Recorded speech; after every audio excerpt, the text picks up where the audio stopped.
प्रिय छात्रों, आज हम 8वीं कक्षा का पहला पाठ सुभाषितानी ये हम इसकी व्याख्या करने जा रहे हैं। आप इसको ध्यान से सुने और समझने का प्रयास अवश्य करें, और जो भी आपके को ये लगे कि भाई ये मुश्किल शब्द है, आप इसको कमेंट बॉक्स में ज़रूर लिखें। मैं आपकी हर समस्या का समाधान करने का प्रयास ज़रूर करूँगा।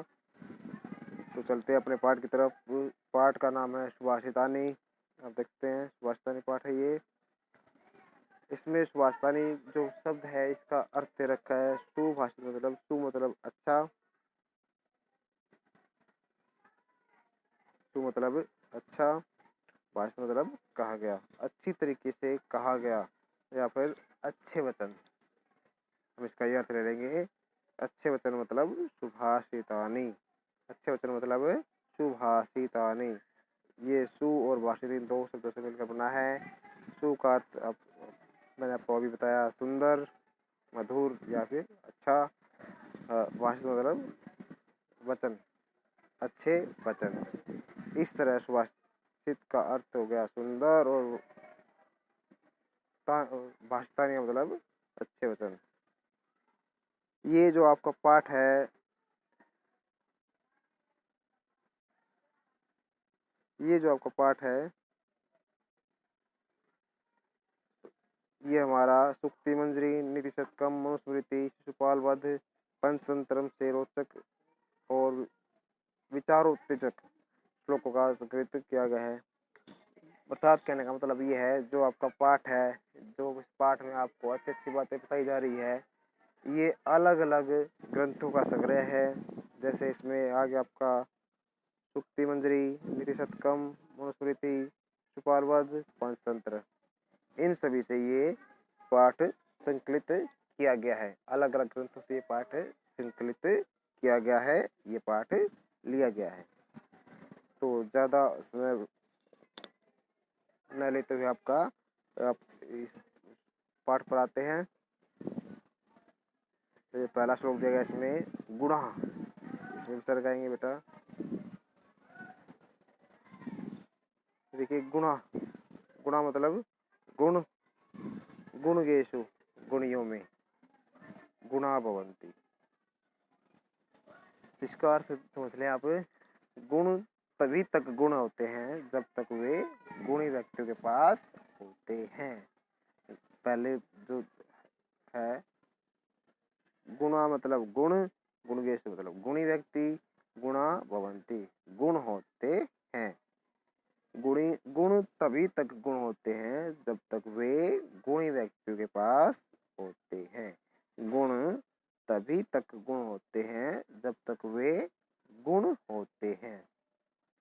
ते मतलब वे निर्गुणम प्राप्य, निर्गुण के को प्राप्त होकर।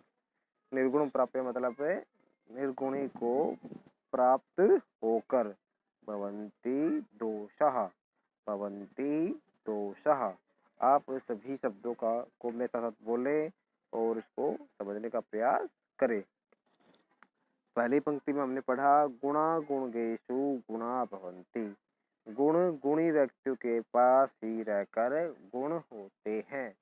गुण गुणी व्यक्तियों के पास ही रहकर गुण होते हैं। ते निर्गुणम प्राप्य,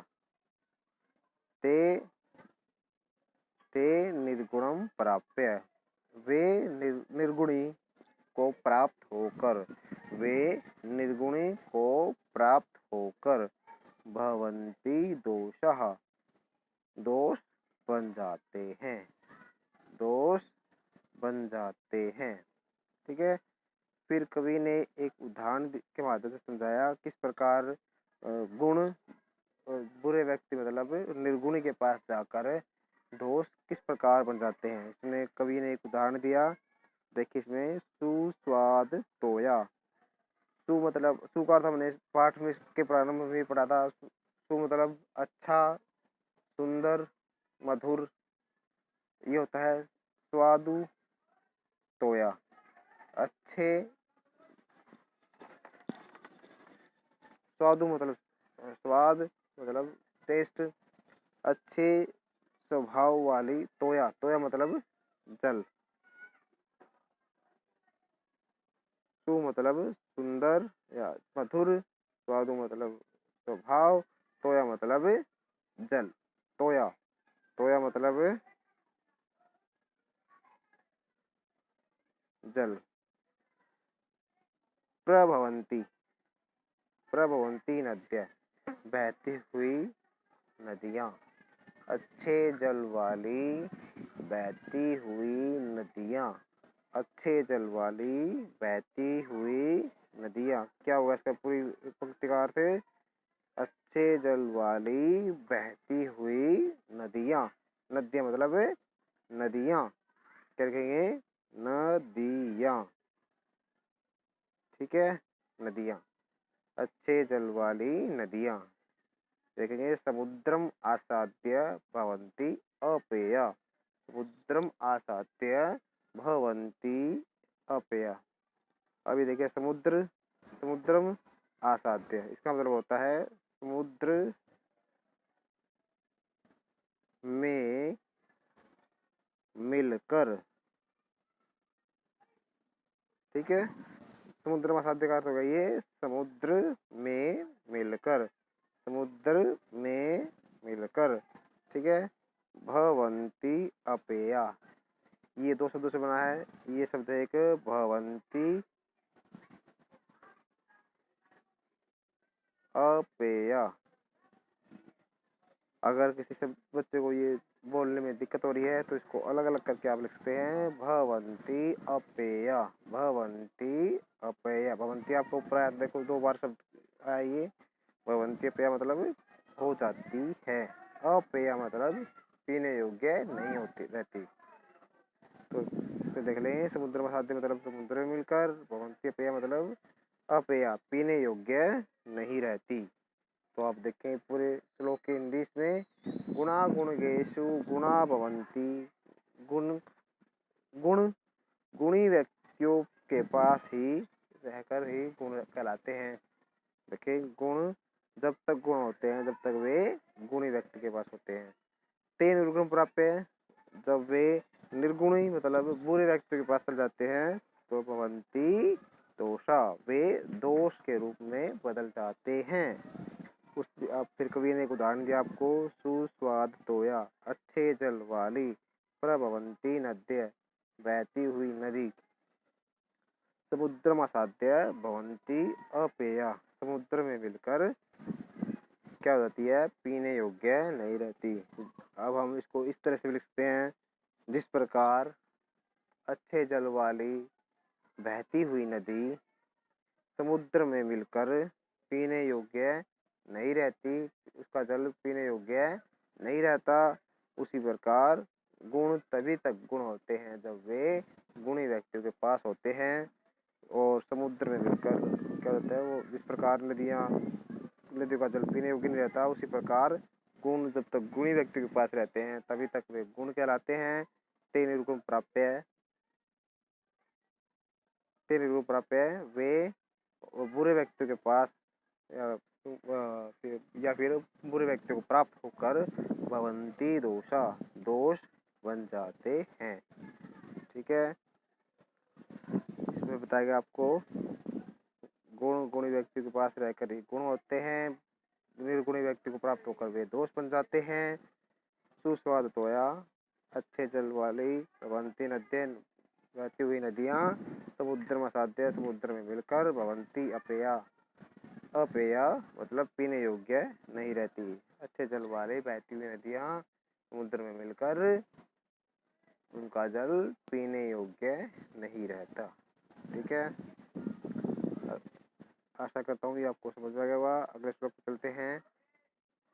अगले श्लोक में बताया साहित्य संगीत कला विहीन, साहित्य संगीत कला विहीन, ये 4 शब्दों से बना। ये साहित्य संगीत कला विहीन, साहित्य मतलब साहित्य, संगीत मतलब संगीत, कला मतलब कला, और विहीन मतलब से रहित। तो इस पंक्ति का अर्थ हो जाएगा हमारा साहित्य संगीत कला विहीन मतलब रहित। ठीक है। विहीन मतलब रहित। क्या है इसका अर्थ?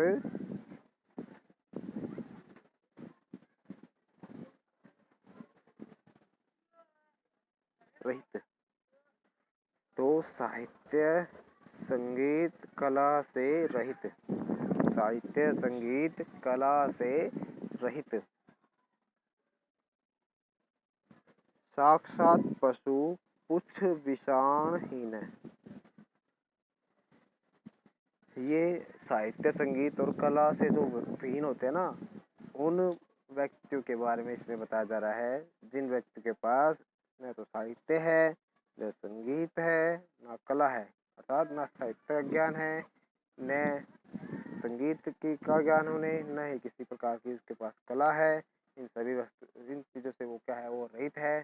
तो क्या जाता है, वो साक्षात पशु, वो साक्षात पशु के समान है। किसके समान है? वो साक्षात पशु के समान है। पशु भी कैसा? पुच्छ, पुच्छ मतलब पूंछ, विषाण मतलब सींग। ठीक है। पूंछ और सींग। हीन, हीन मतलब वही, रहित।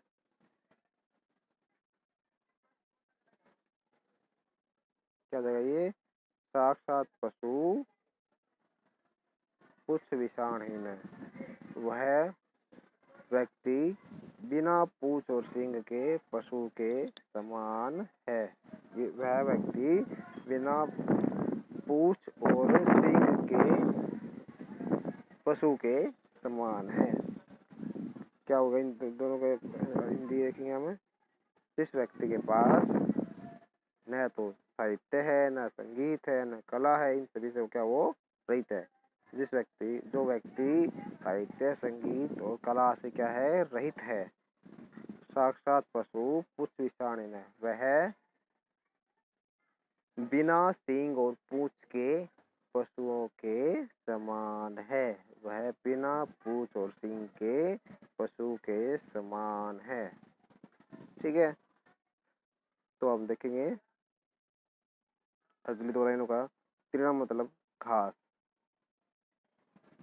तृणम मतलब घास, न मतलब नहीं, खादन्नपि, खादन्नपि मतलब न, खादन्नपि मतलब न,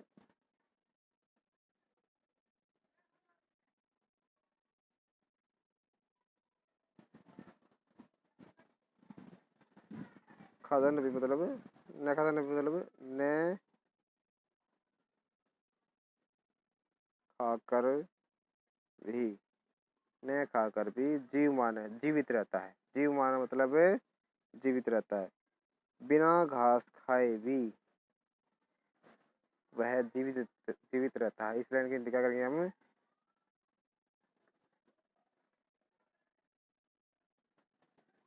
क्या करेंगे? बिना घास खाए भी खादन्नपि जीवमानः। बिना घास खाए भी वह जीवित रहता है। तद्भाग्यम, तद्भाग्यम वह सौभाग्य है। तद्भाग्यम, तद मतलब वह, भाग्य मतलब सौभाग्य।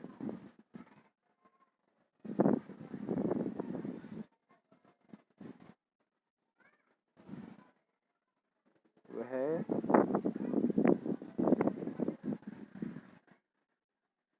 सौभाग्य है। तद्भाग्य मतलब वह सौभाग्य है। किसका है? परमम पशुनाम, जो परम मतलब जो वास्तव में जो पशु है, उनका वो सौभाग्य है। उनका वो सौभाग्य है। उनका वो सौभाग्य। परम मतलब जो वास्तव में पशु है, परम पशुनाम मतलब जो वास्तव में पशु है, तद्भाग्यम यह उनका सौभाग्य है। तो हम इसकी पूरी की हिंदी करेंगे। साहित्य संगीत कला से विहीन, साहित्य संगीत और कला से रहित व्यक्ति साक्षात पशु पुच्छ विषाणहीन है। बिना पूंछ और सींग के पशु के समान है। तृणम न खादन्नपि जीवमान है। बिना घास खाए भी वो जीवित रहता है। तद्भाग्यम परम पशुनाम, यह जो वास्तव में जो पशु है, उनका यह है सौभाग्य है, यह उनका सौभाग्य है। आप इन दोनों श्लोक की व्याख्या अपनी नोटबुक में अवश्य कर लें। अगर आपको कोई भी समस्या है तो कमेंट बॉक्स में आप मुझसे ज़रूर पूछें। आपकी हर समस्या का समाधान करने का प्रयास किया जाएगा। ये और एक ज़रूरी बात, आप इस चैनल को सब्सक्राइब ज़रूर कर लें ताकि टाइम टू टाइम आपको जो भी वीडियो मैं अपलोड करूं वो आपको सबसे पहले आपको मिलती रहे। और ये वीडियो आपको पसंद आई हो तो इसको लाइक ज़रूर करें। ये वीडियो देखने के लिए आपका बहुत बहुत धन्यवाद। नेक्स्ट वीडियो में जो इस पार्ट का शेष भाग है मैं आपको उसकी व्याख्या करवाऊँगा। तब तक आप उसको कमेंट जो आपकी समस्या है उसमें कमेंट बॉक्स में लिखें और इसको अपनी नोटबुक में इसकी व्याख्या आप अपने शब्दों में अवश्य लिख लें। ये वीडियो देखने के लिए आपका बहुत बहुत धन्यवाद।